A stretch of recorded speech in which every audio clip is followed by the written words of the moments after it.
턱 찾아왔는데 어떤 느낌이었냐면 이 세상에 아무도 없고 나 혼자 화장실만한 요만한 공간에 갇혀서 이렇게 서 있는 것 같은 느낌이 계속 드는 거예요. 왜 그런 거죠? 그때 당시엔 몰랐는데요. 그 지나고 보니까 우울증이었던 거예요.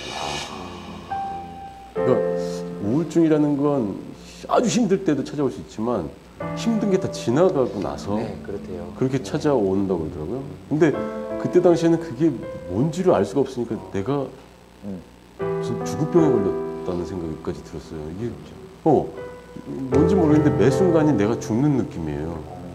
매 순간이. 정말 한 달, 두 달 정도를 너무너무 힘들게 그렇게 그러니까 어떤 정도로 힘드냐면 그거는요, 겪어보지 않은 사람은 정말 이해를 못 할 거예요.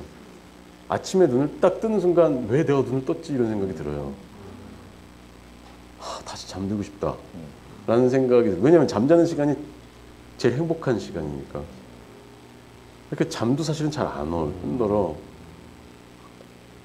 내가 생각하기에 나 지금 앞으로 1분을 견딜 수 있을까 이 생각이 들어요. 앞으로의 1분을 견디면 그 다음 1분도 견딜 수 있겠지 하는 생각으로 계속 매 초를 봐요. 너무 힘들어서. 그게 우울증이에요. 그러니까 공황장애 아니에요? 그건 따로 왔어요, 나중에. 그거는 나중에 따로 공황장애가 왔고요. 제가 뭐 전문가는 아닙니다만 우울증은 죽고 싶은 병, 내 스스로가. 근데 공황장애는 죽을 것 같은 병. 제가 겪으면서 그런 나름대로 결론을 내렸죠. 공황장애는 무슨 병 집합소네. 근데 비행기 안에서 처음 느꼈어요. 아, 그래요? 네. 미국을 가는 비행기였는데 비행기가 뜨자마자 호흡곤란이 왔어요. 호흡곤란이 막 숨이 안 쉬어지는 거예요. 이게 뭐지? 그래서 계속 이렇게 하고 이제 과호흡 증상 계속 생기면서 이제 숨이 막 거의 넘어가는 것 같은 느낌이 들었어요. 내가 지금 죽을 것 같다고 생각해서 스튜어디스분한테 저기요 그랬더니 이병헌 씨 이따가 사인해 주세요 이러면서 네 그러고서 얘기를 차마 못 꺼내고 또 있다가 너무 힘들어서 또 다시 불렀을 때 이따가 사인 저 언니도 해주세요 막 이러는 거예요. 근데 저 진짜 죄송한데 저 진짜 심각하거든요. 저 진짜로 그때가 뜬 지 한 3, 40분 됐을 때 일본에 좀 내려달라고 그랬어요. 제가 죽을 것 같으니까 일본에 잠깐 제가 내리면 안 되나요? 그랬어요. 그랬더니 그제서야 이제 심각성을 알고 방송으로 의사 선생님 혹시 계시면 지금 환자가 생겼으니까 와달라고. 저는 그 2층 비행기였거든요. 그래서 계단이 이렇게 있었어요. 그래서 계단 위에 이렇게 쪼그려 앉아서 계속 기다리고 있었어요. 너무 호흡이 안 돼서. 기다리고 의사 선생님 오셨대요. 그래서 보니까 저 계단에서 올라오시는데 저기 중동 분이세요. 중동? 네. 갑자기 그분을 뵈니까 더 숨이 곤란해지고 호흡이 더 곤란해지는 거였어. 야 이걸 어떻게 내가 설명을 하고 그렇죠, 어떻게 그렇죠. 언어가 안 통할 거니까. 가까스로 얘기를 이제 했더니 아무 이상이 안 느껴진다고. 오렌지 주스 한 잔 마시고 한번 잠을 청해보라고. 근데 되게 신기했던 게 자리에 앉아서 이렇게 엎드려 있으면 좀 괜찮고. 예, 좀 괜찮아요. 이렇게 있으면 죽을 것 같고. 그래서 이렇게 앉아 있었어요. 그리고선 눈을 딱 떴어요. 10시간이 지난 거예요. 그렇게. 이렇게 하고 잠이 들었던 거예요. 너무 힘들었어서 이렇게 하고 잠이 들어서 미국에 그때 도착을 했더라고요. 근데 그때는 이제 뭔지 몰랐었는데 나중에 알고 보니까 그게 공황장애라고. 그래서 지금 약을 먹고 치료를 했습니까? 약은 계속 먹었어요. 아, 그래요? 먹고 지금도 간혹은 저는 이제 사람마다 다르지만 저는 굉장히 많은 사람 앞에 설 때, 그죠.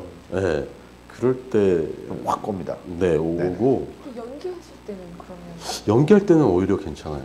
연기할 때는 긴장하는 적이 많이 없어요.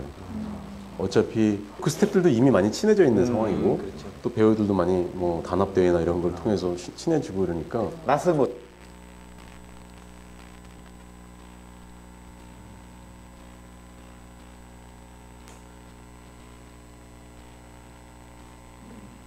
하나 더 볼 텐데요. 잘 한번 생각하세요. 공황장애 우울증. 근데 이분은 이제 우울증도 겪고 공황장애도 겪고 이런 분이에요. 근데 우울증도 아주 심각해지면 저렇게 아주 막 죽고 싶은 어떤 그런 상황이 오는 거죠. 근데 아주 그 이경규 씨가 잘 그 설명을 해줬어요. 우울증은 뭐라고요? 죽고 싶은 마음이 오는 것. 공황장애는 죽을 것 같은 공포가 오는 거예요. 이게 달라요, 이게 저거. 죽을 것 같은 거야, 막 그냥. 몸에 신체 이상 현상이 생겨버린 거예요. 근데 우울증은 이제 막 죽고 싶은 거야, 그냥 다 끝내버리고 싶은 그런 마음이 오는 거거든요. 요거를 이제 조금 설명을 했어요. 그 홍해걸이라고 하는 분이 이걸 설명을 했는데 그거 한번 더 볼게요. 여러분 안녕하십니까, 홍해걸입니다. 저는 지금 보시는 것처럼 한 서울 시내 고층 빌딩 옥상에 와 있습니다. 대단히 높은 건물이고요. 사실은 아마 고소 공포증이 있는 분이라면은 두려울 수도 있는 상황인데요. 오늘 제가 이곳에 올라온 이유는 여러분들 뉴스를 보셔서 아시겠지만은 가수 김장훈 씨 이야기를 해드리려고 합니다. 김장훈 씨가 공황장애 때문에 공연을 중단했다라는 소식이 떴습니다. 공황장애란 어떤 질환일까요? 고소공포증하고 대단히 비슷한 병이지만 또 다른 측면도 있는 특별한 정신질환이죠. 공황이라는 말이 의미하듯이요, 굉장히 발작적으로 마치 죽을 것만 같은 공포감이 엄습하는 그런 질병을 말합니다. 그러니까 숨이 턱턱 막히고요, 맥박이 가쁘게 뛰고 혈압이 올라갑니다. 식은땀을 흘리고요, 정말 한 번도 경험해보지 못한 극도의 공포감이 닥치는 그런 경우를 말하는데요. 대개는 이렇게 고소공포증이라든지 광장공포증 같은 경우는 우리가 어떤 특정한 상황에 가면 그런 공포증이 유발된다는 것을 경험적으로 알고 있습니다. 그래서 미리 우리가 대비를 할 수 있는데요. 이 공황장애 특징은 어떤 상황에서 이렇게 불안한 증세가 발작적으로 다가올지 미리 예측할 수 없다는 것이 중요한 차이점이라고 하겠습니다. 물론 이 공황장애는 그 자체로 어떤 후유증을 남기거나 아니면 심각하게 치명적인 그런 다른 부작용을 만드는 그런 질환은 아닙니다. 주관적으로는 대단히 공포스러운 병이지만 그 자체로 생명을 위협하는 그런 악성 질환은 아닙니다. 그러나 본인은 대단히 공포스럽고 이게 언제 어디서 나타날지 모른다는 거죠. 어떤 분들은 일주일마다 나타날 수도 있고요. 어떤 분은 몇 개월마다 나타날 수도 있습니다. 대개는 이제 한 사춘기 무렵 때부터 이 증세가 나타나는데요. 유감스럽게도 아직까지 이 공황장애의 정확한 원인은 모르고 있습니다.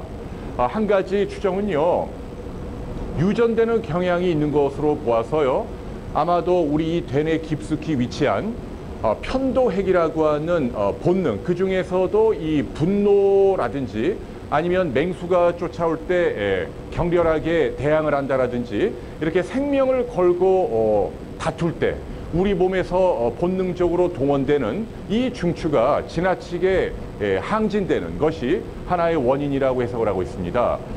좀 더 전문적으로 설명을 드리면 뇌 깊숙이 이 변연계에 위치한 분노를 관장하는 가장 본능적인 중추죠. 여기에서 원래 이 충동을 좀 억제해주는 가바라고 하는 신경전달 물질이 있는데요.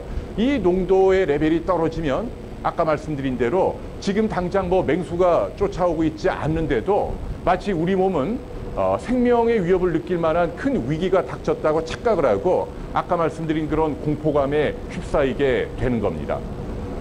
중요한 것은 원인을 정확하게 모르긴 합니다만은 다행히도 치료가 잘 되는 병으로 알려져 있습니다.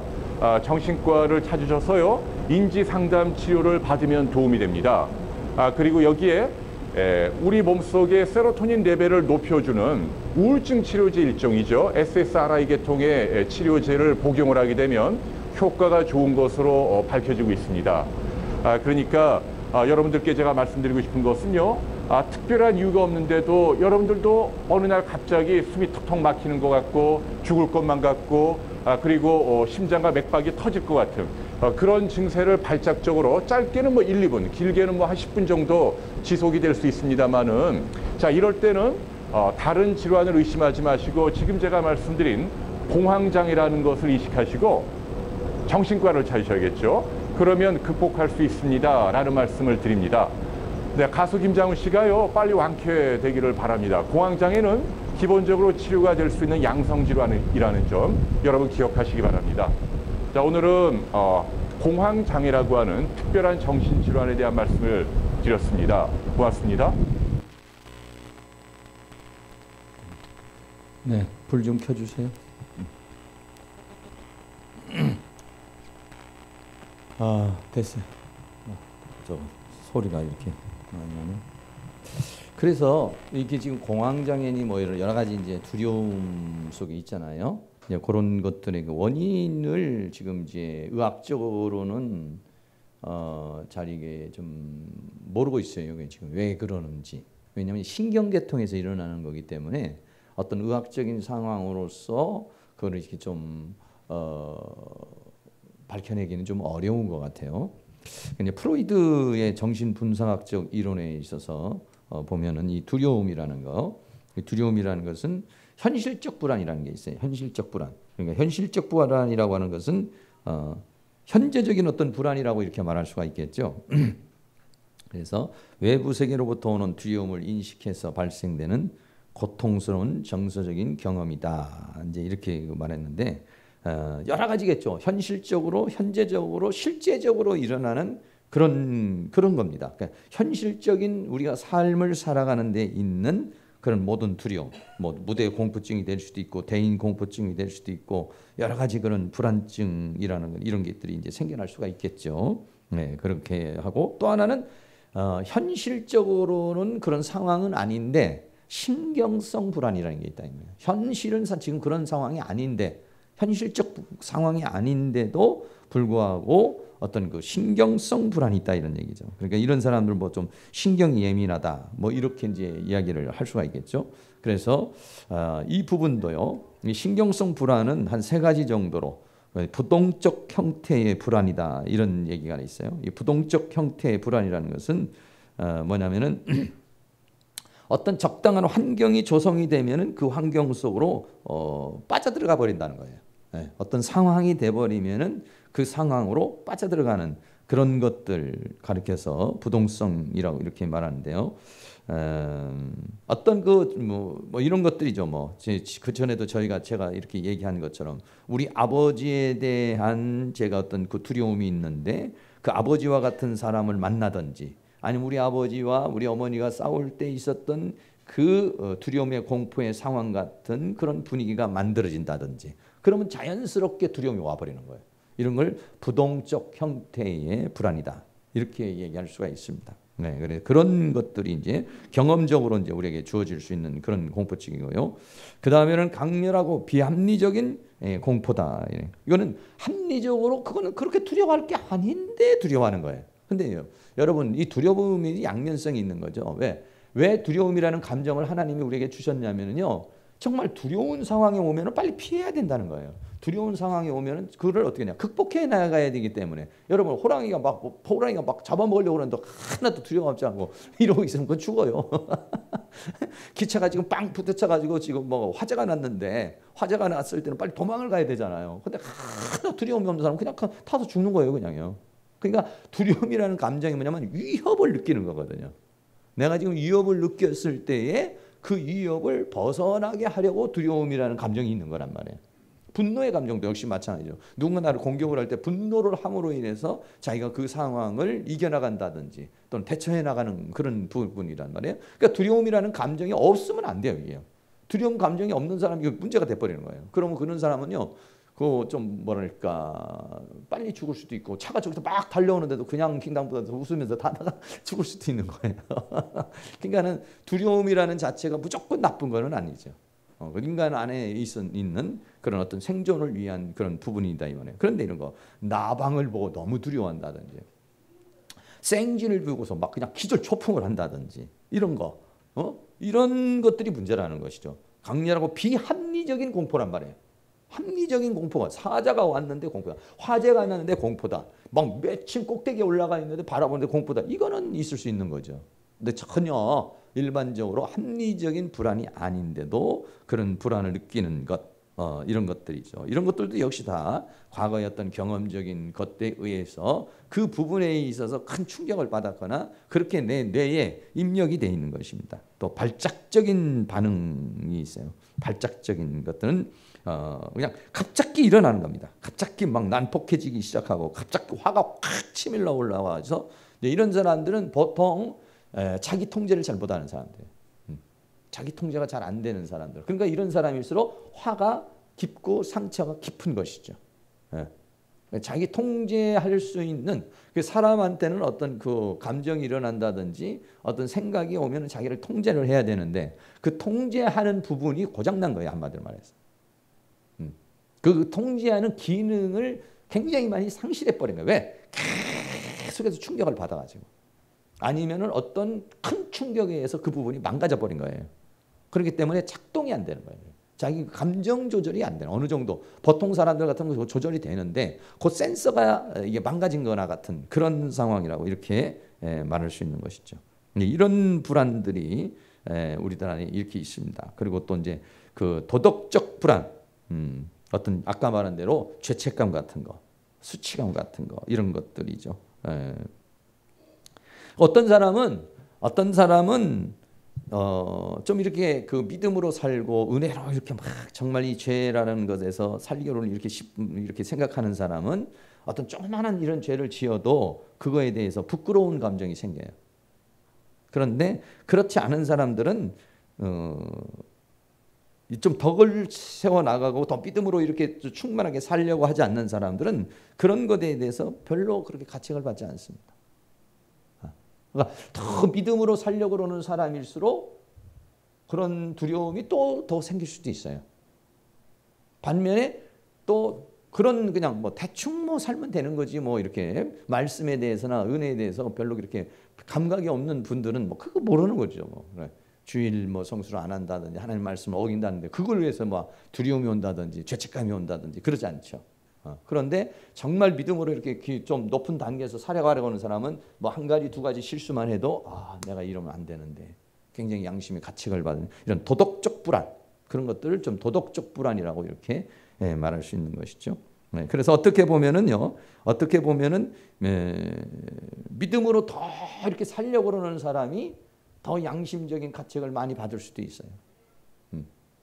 대충 사는 사람은 뭐 그냥 집사님 그래도 안 돼요. 괜찮아요. 목사님 염려하지 마세요. 별걸 다 가지고 걱정하십니다.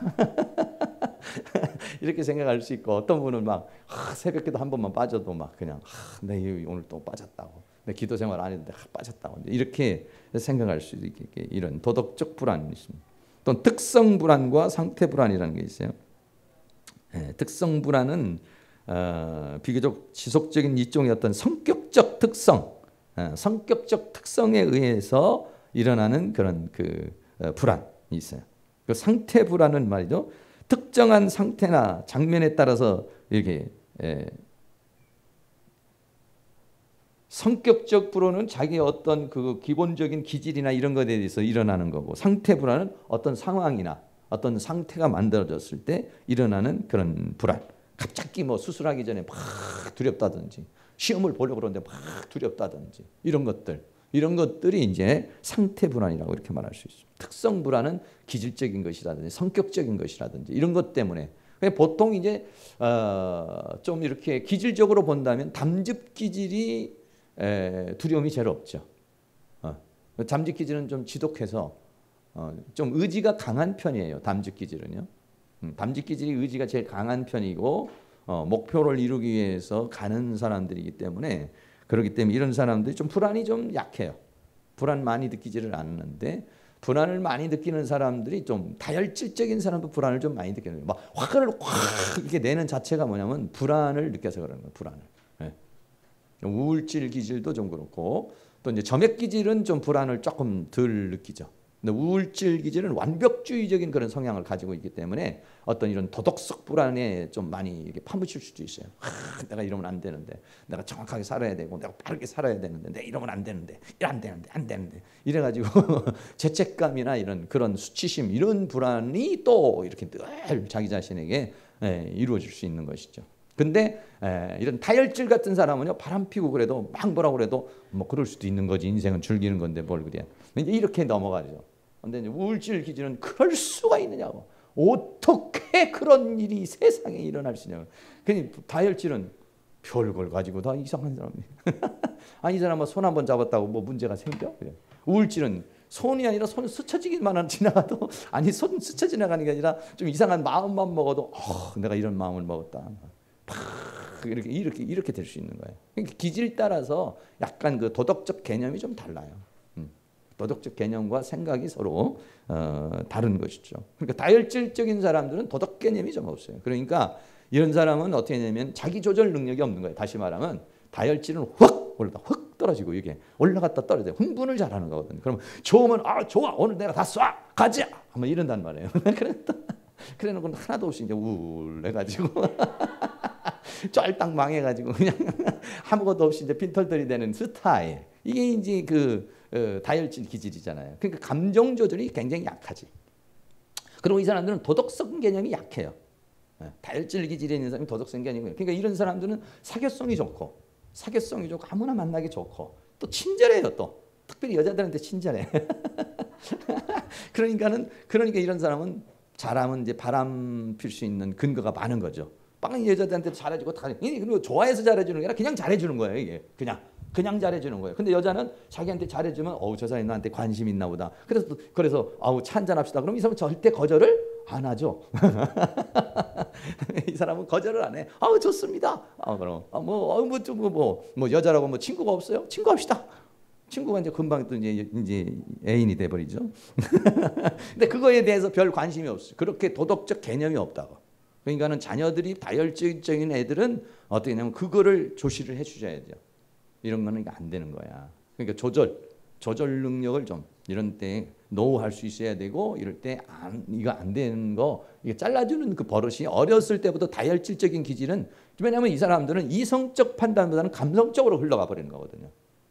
감성적으로 이렇게 흘러가 버리니까 굉장히 문제가 많이 생길 수 있어요. 그러니까 그런 것들이 이제 특성 불안 또는 상태 불안. 상태 불안은 상황이 만들어지는 거. 특성 불안은 그 사람의 기질이나 이런 것들에 의해 성격이나 이런 것들에 의해서. 그래서 다혈질이 오히려 굉장히 두려워해요.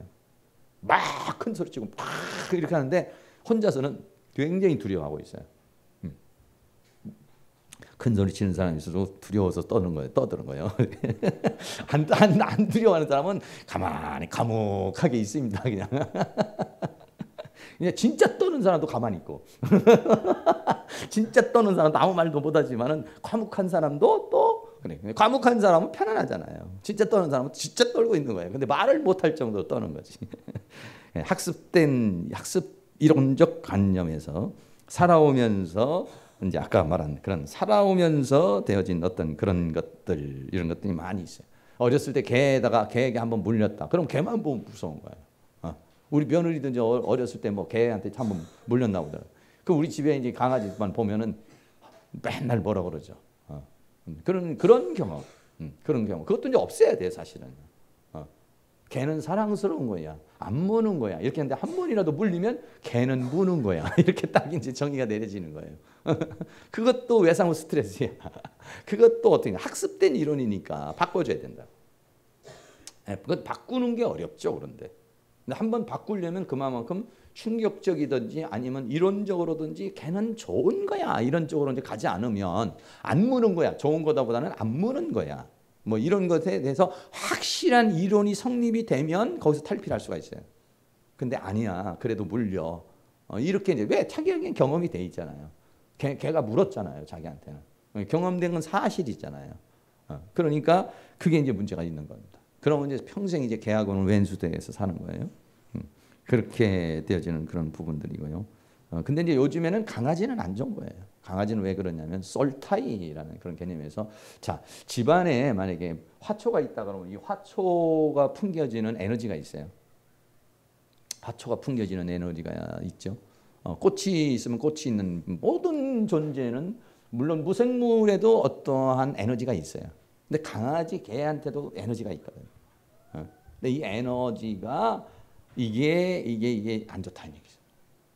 이 에너지가 그 가정에 안 좋아요. 그리고 또 여러분들 생각해 보세요. 뭐 우리가 돼지떼 같은 데도 보면 돼지에게도 귀신이 들어가요. 네.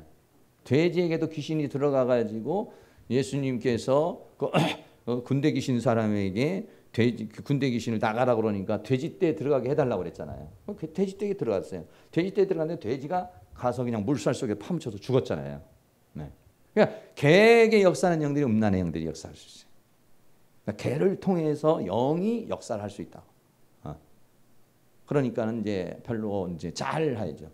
만약에 하려면은 늘 예수 피로 강아지들이 있으면은 예수 피로 씻어내야 됩니다. 더러운 영들, 악한 영들이 역사하지 못하게 해달라고 이렇게 기도하시고 이제 그렇게 해야 되는데 왜냐하면 이게 이제 잘못하면 뭐가 되느냐면요 여성들 요즘에 많이 하는데 이게 반려동물이라고 그러잖아요. 반려동물이라고 그래가지고 자기하고 같은 어떤 그 함께 사는 존재예요. 그래가지고 이 성적 대상이 되기도 하고 이렇게 되는 거예요. 그래가지고 어떤 부부가 둘이서 관계하다가 개가 올라가서 물어서 죽인 적도 있어요. 그 왜 그러냐면 이제 저 주인이 나하고의 그런 관계가 있는데 다른 사람하고 어떤 관계를 했을 때에 덤벼들어서 죽는 그런 사례도 있어요. 그러니까 적절한 관계. 왜 성경이 짐승을 사랑하라는 없는 거니까. 짐승을 사랑하는 건데 사람이 성적인 변태가 일어나면서 엊그저께도 이제 그런 우리 교회에서 그런 얘기했는데 성적인 변태가 있으면 로마서 1장에서 변태의 마지막이 뭐냐면 동성애란 말이에요. 성적인 변태가 여러 가지잖아요. 이렇게도 하고 저렇게도 하고 막 별짓을 다 하잖아요. 왜 사람이라는 존재는 원래 성이라는 것은 두 사람의 결합, 남녀의 결합의 신성한 결합을 통해서 거기에서 함께 하나님 앞에 영광을 돌리는. 그래서 남자와 여자가 영혼 몸이 하나가 되면 마귀를 이기는 거예요. 이게요. 창조의 목적은 뭐냐면은 두 사람이 결합을 해가지고 뭐를 하라고 그러냐면은 가정이라는 것을 이루어서 서로 협력해서 사단이 역사하는 존재를 이기라고 두 사람을 만들어 준 거거든요. 왜? 혼자 있는 것이 좋지 못하다. 독차하는 게 좋지 못하다. 그래 두 사람이. 그러니까 두 사람의 결합의 의미가 뭐냐면 둘이 하나 돼서 사단을 이기라는 거예요. 근데 두 사람이 결합을 하면 사단이 이겨요. 그게 파워의 능력이 뭐냐? 사랑이거든요. 두 사람이 사랑이 꽉 돼버리잖아요. 그러면은요 물불이 가려지잖아요. 이 세상에 두려운 게 없어요. 사랑이라는 것이 와버리면요. 두 사람의 결합이 그런 의미란 말이에요. 근데 사단이 중간에서 깨버리는 거죠. 아담과 하와가 이제 깨버려서 이제 문제가 된 거거든. 두 사람이 어떤 성적인 대상으로서의가 아니라고 이게 지금. 그 성이라는 것은 두 사람이 하나로 결합되기 위한 거룩한 거라고 이게. 그런데 두 사람이 하나 되기 위한 거룩한 것이 아니라 자기의 쾌락을 즐기는 하나의 방편이대로 이렇게 가버리잖아요. 그러니까 완전히 마귀가 바꿔버리는 거예요. 로마서 1장에서 죄가 쭉 나오는데 영리와 순리 나오는데 영리로 바꿔버렸다는 거예요. 영리로 바꿔버렸다는 것은 완전히 그 본성을 바꿔버린 본성 자체, 이 본성, 여성이라는 본성 자체가 완전히 뒤집어버린 게 이게 게이가 되고 레이지본이 되는 거, 호모가 되는 거예요. 그러면은 소돔과 고모라서 멸망시켜버린 거예요.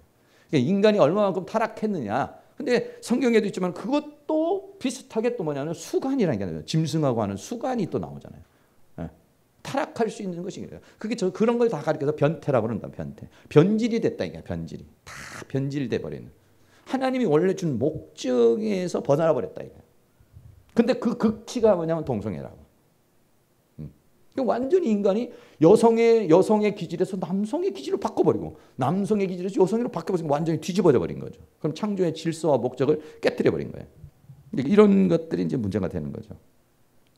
그래서 이렇게 학습 이론적으로 우리가 살아오면서 갖게 된 이런 불안, 또 자기 이론적인 설명, 자기 나름대로 어떤 개념을 이렇게 가지고 있는데 그 개념대로 뭔가 안 돌아가면은 거기에서 이제 불안한 거예요. 왜 저렇게 또 돌아가는 거지? 왜 저렇게 되는 거지? 그러면 이제 그거에 의해서 자기는 이렇게 생각하고 있는데 이렇게 생각하는데 전혀 거꾸로 가는 거예요. 그러면 이제 막 불안을 느끼는 것이죠. 네. 이런 부분들이 우리 안에 있다 이런 얘기입니다. 두려워하는 마음의 증상, 이제 두려워할 때 마음에 일어나는 증상도 내면의 상태는 뭐냐면 정리되지 않은 내면적인 불안함에 시달린다. 이렇게 말했어요. 내면의 상태는 뭐냐? 정리가 안 되는 거예요. 이해가 안 되는 거예요. 소화가 안 되는 거예요. 수용이 안 되는 거예요. 그리고 갑자기 두려워지면서 이제 막 불안해지는 거죠. 불안해지고 모든 신체의 작동이 이제 막 비정상적으로 이제 이루어지는 겁니다. 불안을 느끼고 신체의 비정상이 어떤 일어나면 필요 이상으로 놀래고 두려워한다. 심한 스트레스로 인해서 분노를 느끼게 된다. 두려움이 왔을 때 내적인 상태는 이런 거라고. 두려움이 오면 사람이 편안해지는 게 아니라 두려움이라는 것이 오게 되면은 내면의 상태가 막 이런 상태로 이제 스트레스 상황이라든지 분노의 상황이라든지 이런 상황으로 긴장된 상황이야. 그러니까 긴장된 상황. 두려워하는 것은 분노하는 것과 같은 긴장된 상황으로 탁 이렇게 모두가 가버리는 거죠. 그렇게 되면은 좋은 관계가 이루어질 수가 없는 거예요. 사람과의 고든 관계. 강한 사람이나 심한 이야기를 들은 경우 그 사람이 그곳에 가기를 꺼려하는 거예요. 사람과의 관계가 이제 깨져버리는 거죠.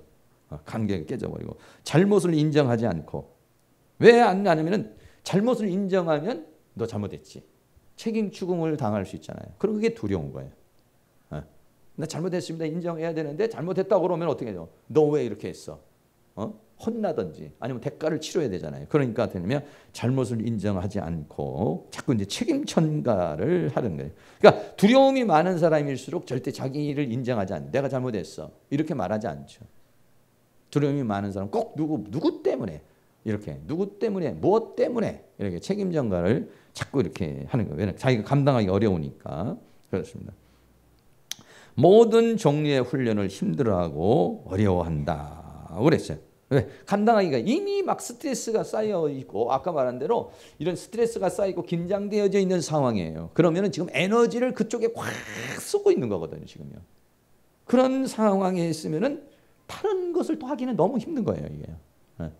다른 훈련을 받는데 또 에너지가 없잖아요. 또 무슨 훈련을 받고 뭘 해야 되는데 그렇게 할 수 있는 여력이 없는 거죠. 새로운 일에 대해서는 부정적이거나 중도에 그만두고 싶어진다. 두려움이 오는 사람들일수록 뭡니까? 끈기와 인내와 추진력과 이런 것들이 이제 떨어져 버리는 거예요. 뭐 하다가 왜냐?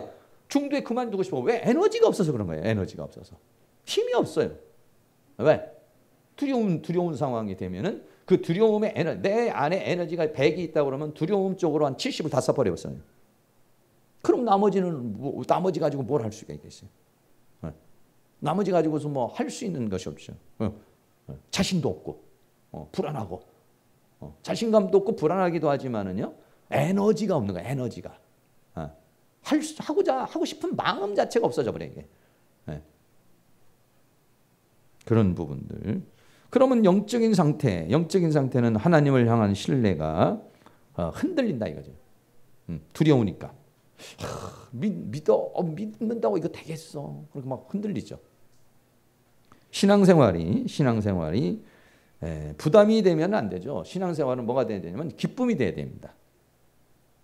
그러니까 이 시간도 여러분들이 어떻게 보면은 좋은 시간이 돼야 되죠. 이 시간 와가지고 내 안에 있는 쓰레기를 다 청소하러 왔다. 내 안에 있는 잘못된 것들을 정리하기 위해서 왔다. 하나님과의 연결을 방해하는 요소를 제거하기 위해서 이렇게 와야 되는데 꼭 와야 되나 이렇게 뭐 이런 생각이라든지 오는 게 부담스럽다든지 이제 이렇게 되어지면 이제 문제가 되고 신앙의 영적인 상태가 업 다운 이게 자꾸 되는 거예요. 어떨 때는 막 열심히 하다 어떨 때는 툭 떨어지면 왜? 두려움이 있으니까 믿음이 가야 돼. 하나님이 믿음이 돼야 되는데 믿음이 안 되면 떨어져 버리는 거예요. 그러니까 어떨 때는 믿음이 생기면 쭉 올라가는 거예요. 올라갔다 내려갔다. 이게 이제 이렇게 되는 거죠. 그래서요, 여러분들이 내적 치유하면서 어떤 단계까지 가야 되냐면은 첫째는 10시에 우리가 하면은 10시 10분 전까지 오는 사람이 되어야 훈련이 된 거예요. 무슨 얘기냐? 의지로 자기를 다스릴 수가 있는 거예요, 지금. 의지는 요거 10분 전까지 가야 되는데 이런데 행동이 안 옮겨지잖아요. 따로 몸 따로 생각 따로 영 따로 이게 이제 어떻게 했냐면은 그것이 이제 하나로 갈 수 있어야 돼. 내가 의지를 세우면 내 몸이 따라올 수 있는 사람. 요게 이제 내적 치유가 된 거예요. 근데 내적 치유. 근데 그게 안 되는 요소는 내 안에 뭔가 좀 늦는다고 뭐 문제가 생기겠어? 라든지 아니면 너무 힘들어 나는 그렇게까지는 너무 힘들어 이런 거라든지 그러니까 뭔가 지쳐 있든지 아니면 뭔가 이 생각에서 그런 게 있는 그게 이제 없어지면은 할 수가 있어요. 그러니까 그러면 여러분들이 많이 치료가 된 거죠. 근데 이게 10분인데 어려운 거예요. 그냥 뭐 우리 우리 권사님은 뭐 그냥 10분 전이야 한 20분 전 뭐 이렇게 30분 전 이렇게 오시더라고. 근데 이렇게 오시는 분은 그게 별게 아니에요. 왜냐면 애초에 그 습관이 딱 돼 있어서 가지고 애초에 일찍 오시니까 그런 분들은 그게 그렇게 문제가 안 되는데 10분 늦게 오는 사람은 엄청난 장벽이에요. 그게. 왜? 시스템이 그렇게 돼 있어요. 머리에. 그렇게 돼 있어서 그 10분이라는 것을 여러분들이 10분을 넘어서 만약에 10분 전에 여기로 왔다 그러면 확실히 많이 치료가 된 거예요. 치료가. 뭐 살면서 이런 일도 있고 저런 일도 있잖아요. 근데 그거를 어때요? 정리할 수 있다는 거잖아요. 정리할 수 있고 그렇게 지금 내가 이제 만들어졌다는 거 아니야. 내 삶의 스타일이. 그럼 그 사람은 치료가 그만큼 된 거예요. 근데 그게 안 되면 육이 치료가 안 됐든지 마음이 치료가 안 됐든지 영이 치료가 안 됐든지 이렇게 되는 거예요.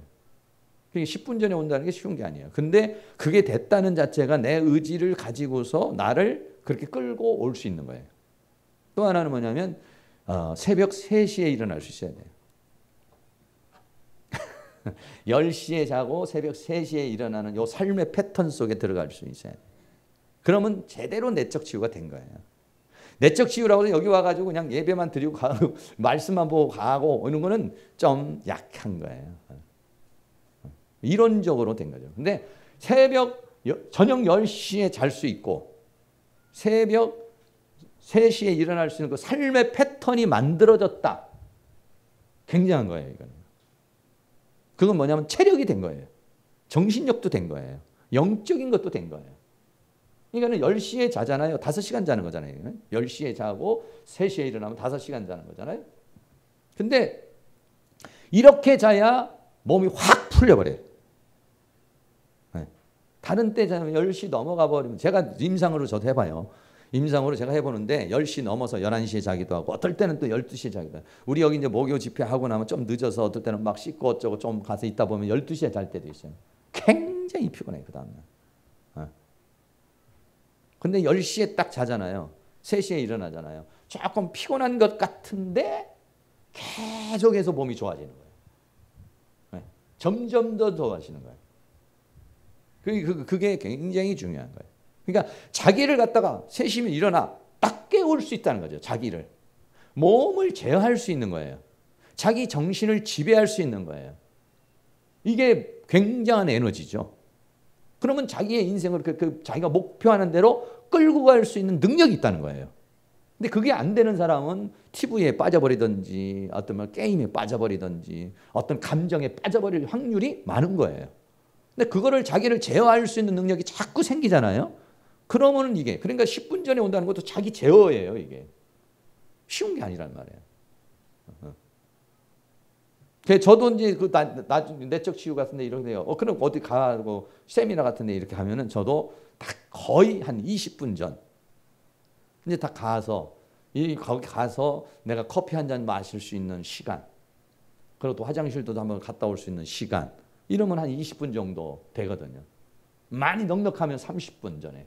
30분 전에 가면 시간이 널널하고 그런데 30분 전에 가면 널널하고 아주 좋아요. 딱 가서 한 20분 전에만 가도 가서 커피 한 잔도 딱 마시면서 이제 자리도 한번 둘러보고 앉아서 잠깐 묵상하면서 하나님 오늘도 은혜 주세요. 이런 이제 기도도 할 수 있는 타임도 생기고 또 누구 여기 와 있으면 같이 살짝 얘기도 할 수 있는 시간도 되고 여유가 있어요. 근데 10분 늦게 오면은 이 사람은 10분 늦게 오면 10분 늦게 와서 앉아 있지만은 정신 차려서 강의로 들어가기까지 또 10분이 기다려져야 돼요. 10분 늦게 오지만은 사실은 20분부터 이제 들리는 거예요, 이제.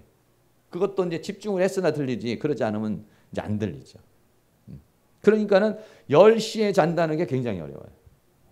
여러분들 여기 내적 치유를 해서 언제까지 다녀야 되냐? 10시에 자고 새벽 3시에 일어나는 이 카톡으로 여러분이 들어올 수 있는 단계. 그래서 여러분들 우리끼리 이제 카톡이 딱 그렇게 들어오는 거야. 이제 들어와서 우리 지금 사역자들이 그렇게 하고 있잖아요. 사역자들은 하는데 2명이 탈락이 됐어요. 사모님은 애 때문에 이게 바란스가 깨져가지고 일어나긴 일어나는데 잘 못해요. 6명이서 시작하는데 6명이서 4명이서만 제대로 하는. 2명은 왔다리 갔다리 하고 있어요. 그게 어려운 거죠. 4명 하는데 4명도 이게 뭐 맨날 깨워야 돼 내가.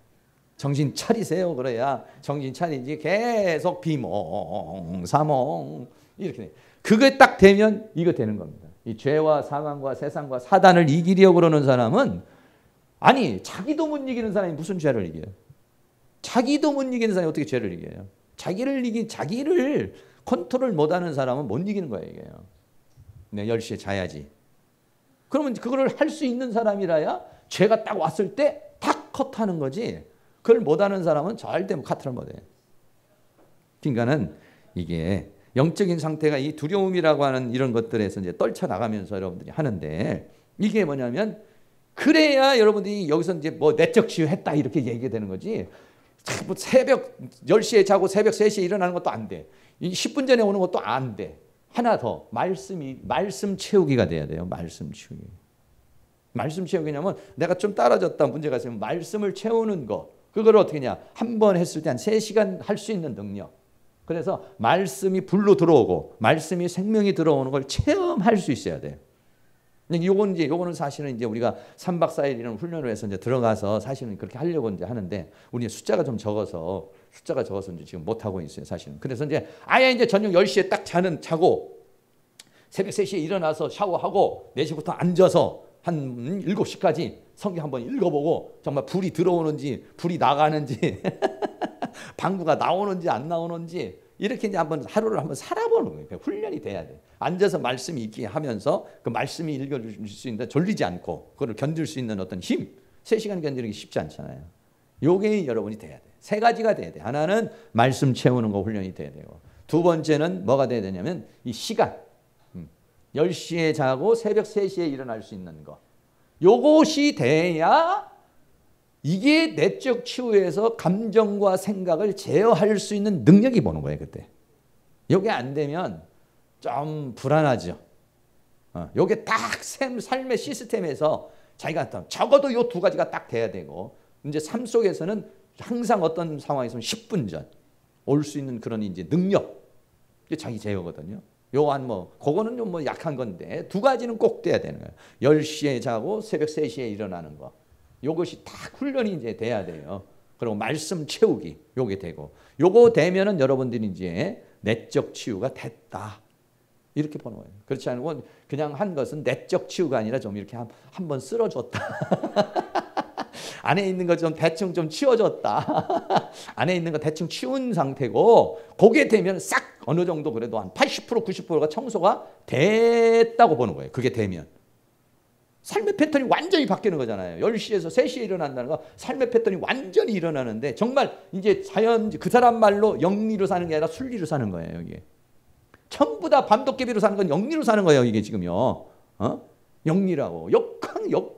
역한다고. 그러니까 뭐 순천자는 흥하고 역천자는 망한다고. 안 돼. 이게 그런 거예요. 왜? 해가 왜 떨어지게 만들어서 하나님이 해를 왜 껌껌하게 자라고.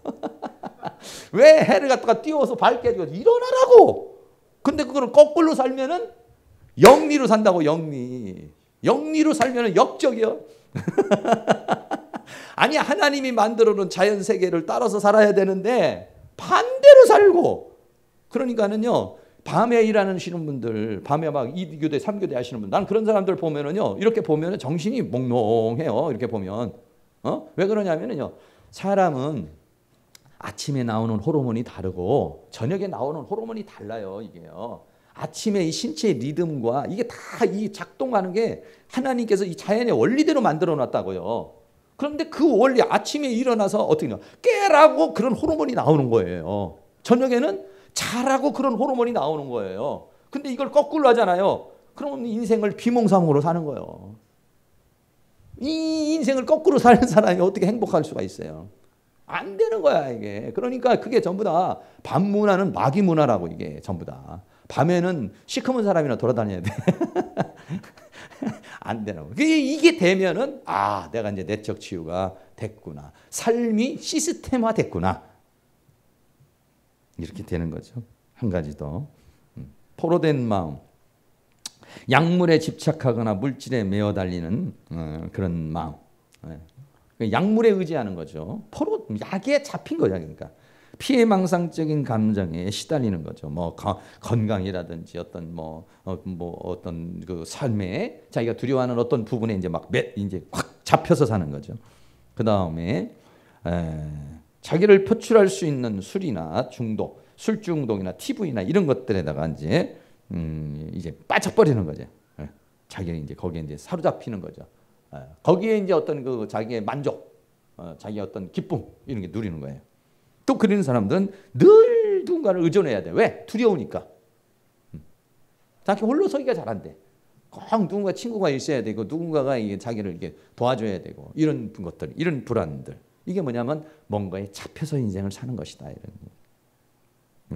이런 부분들을 여러분들 잘 한번 생각해보고 나는 지금 현재 어떤 상황에서 살아가고 있는가 하는 이런 부분들 여러분들이 다시 한번 생각해서 이 삶의 시스템을 완전히 바꿔서 이제 인생을 살아야 이제 제대로 된 인생을 산다. 이제 이렇게 우리가 말할 수 있습니다. 불안장애 나오는 이제 그 장애, 불안장애 여러 가지 이제 아까 말한 이제 여러 가지 다른 장애들 쭉 나오잖아요. 요 장애는 이제 우리 점심 먹고 또 이제 같이 한번 살펴보면서 하여간 불안도 다양한 불안이 이렇게 있어요. 공포도 다양한 공포 속에서 아까 그 이병헌 같은 사람이나 이런 사람도 이병헌이나 이런 사람도 아주 그런 공포 속에서 겉보기에는 멀쩡해 보이고요. 그런데 또 그렇게 그런 공황장애. 그러니까는 고소공포증 같은 것은 뭐냐면 고소공포증은 어떤 지역, 뭐 예를 들어서 10층, 20층 높은 데 갔을 때 무서워 이러니까 안 가면 되는 거예요. 그냥 저기 가서 바이킹 같은 거 안 타면 되는 거예요. 그런데 이 공황장애는 시간과 장소에 상관없어요. 시간과 장소에 상관없이 어떤 상황이냐면요. 우리 안에 이 편도체가 지금 두려운 상태야. 지금 불안한 상태야. 지금 분노해야 될 상태야. 이 감정을 가지고서 조절하면서 여기서 호르몬 분비가 나오는 건데 이게 뭐냐면 이게 망가져 버리는 거예요. 이게 예를 들어서 지금 상황이 하나도 안 불안한데 여기서는 너 지금 죽을 상황이야. 이렇게 만든 거예요. 너 죽을 상황이야. 이 편도체에서. 그렇게 느껴가지고 그냥 심장 박동을 치고 그냥 근육을 이완시키고 그냥 그러는 거예요. 아니 지금 실제 상황은 그런 거 아니에요. 실제 상황이 그런 건 아닌데 이 뇌에서 그렇게 해버리는 거예요. 그러니까 이 편도체가 망가진 거예요. 그러니까 그 순간적으로 인간 시스템이 망가지는 거예요. 그래가지고 그 호르몬들이 그런 호르몬들이 나와서 어떻게 할 수가 없는 정말 그냥 숨이 컥컥컥컥 그냥 보통 불안할 때는 어때서 심장 박동수가 증가하고 혈액이 빨라지고 이랬잖아요. 근데 이게 그냥 더 강력히 일어나 버리는 거예요. 그러니까 무슨 얘기를 하냐면 내 뇌에서 지금 너 죽을 상황이야 이렇게 얘기하는 거예요. 그러니까 너 이거 어떻게 대처해야 돼 이런 상황이라고. 그래가지고 오작동이야. 그러니까 뇌의 오작동이든지 어떤 신경의 오작동이라고 해요. 이 상황이. 그 오작동이 1시간도 갈 수도 있고 10분도 갈 수 있고 1분도 갈 수 있고 그러니까 그건 언제 어느 때 그렇게 될지 모른다는 얘기죠. 근데 그렇게 하는 요인이 뭐냐? 이건 정확하게 이제 이거다. 이렇게 이제 찝어내기를 못하고 있는 거죠. 유전적인 부분이다. 이렇게 얘기를 하는데. 근데 그렇게 되어지는 그 이제 과정은 어느 정도 뇌에서 그렇게 돼서 그렇게 되는데 그렇게 왜 갑자기 오작동이 됐냐 이거예요. 지금 이렇게. 여기에 대해서는 잘 모르는 거예요. 그것도 물론 어떤 뇌에서 어떤 부분이 어떤 상황이 왔을 때 원인이 없이 그냥 일어나겠어요. 어떤 원인이 있겠죠. 그렇기 때문에 그 사람이 그렇게 만들어진 것이잖아요. 이런 부분들 우리가 이제 생각할 수 있습니다. 그래서 우리들 자체가 그렇게 회복되어진다는 자체가 다 그렇게 어떤 정상적으로 뇌 기능도 정상적으로 신체의 기능 그리고 아까도 말한 것처럼 우리가 어떻게 하냐면은 체력이 정상으로 가야 된다 이거예요. 그래야 10시에 일어나고 새벽 3시에 일어나는 거 자고 일어나는 게 딱 되어지는 거예요. 근데 그렇게 자꾸 가잖아요. 그러면 자연스럽게 이제 체력이 만들어지기 시작하는 거예요. 지금까지 그렇게 안 살아왔고 그러다 보면 체력이 나도 모르게 자꾸 강해져요. 그런데 거기에 막 이렇게 안 되면 마귀들은 어떻게든지 또 그러대로 돌리려고 그러죠. 그러니까 정신을 바짝 차려서 긴장 상태에서 30분을 딱 일어나 줘야 돼요. 그러면 이제 그게 이제 훈련이 되면 이제 점점 몸이 강해지고 체력이 강해지고 그 다음에 정신력이 강화되고 그 다음에 이제 영적 힘 이게 이제 강화되고 이러면은 삶이라는 것을 이제 만들어 나가는 것이 될 수 있다. 이렇게 말할 수 있는 것이죠. 이제 한 찬송 한 장 드리고 기도 한번 하고 한 다음에 우리 기도하고 점심 하도록 하겠습니다. 미가엘로 좀 바꿔주세요.